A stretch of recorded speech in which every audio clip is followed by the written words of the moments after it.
Tabletopia has launched on Steam in early access.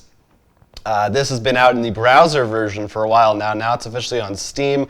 It's $9.99. It's a digital thing that lets you play a bunch of different board games. A lot of different publishers have officially signed on. There's already Tabletop Simulator on Steam. It's been there for a while. And this is supposed to release in its final version in the summertime. And we've kind of messed around a little bit with the browser version, and it's kind of neat, especially we like that a lot of Kickstarter people have been putting their things onto it, which is a really convenient way to try out those games.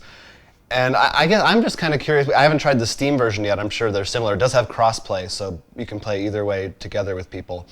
But we will look into it. I'm curious what people watching, if they have any experience between that versus Tabletop Simulator, what the big differences are. I'm not sure what kind of support Tabletop Simulator has, because Tabletopia has a lot of good, like Portal Games is in there, Mirrorbox, a bunch of other people. Robert Burks?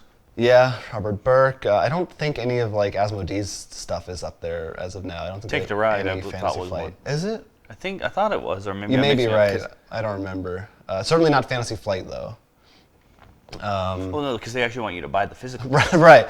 I guess, yeah, because their whole, it's all about collecting. It is kind of a weird thing, right? How do they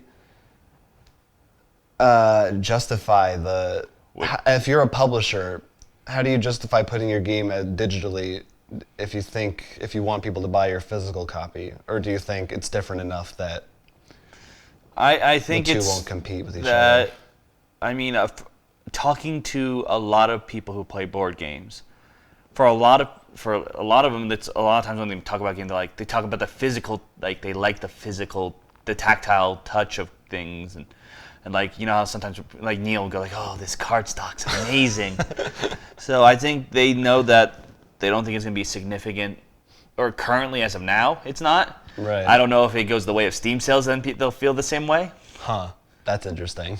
If your game sells for $5.99, and then you're like, why should I pay $30? I can get it for $5.99. I guess if you look at it from a monetary perspective, it doesn't cost anything to produce a digital version other than the original cost. In terms of resources, right. yes. Once, to produce 20 copies is the same as to produce one copy.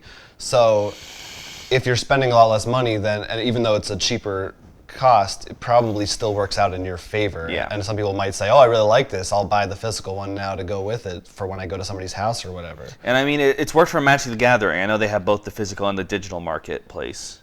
Right, yeah.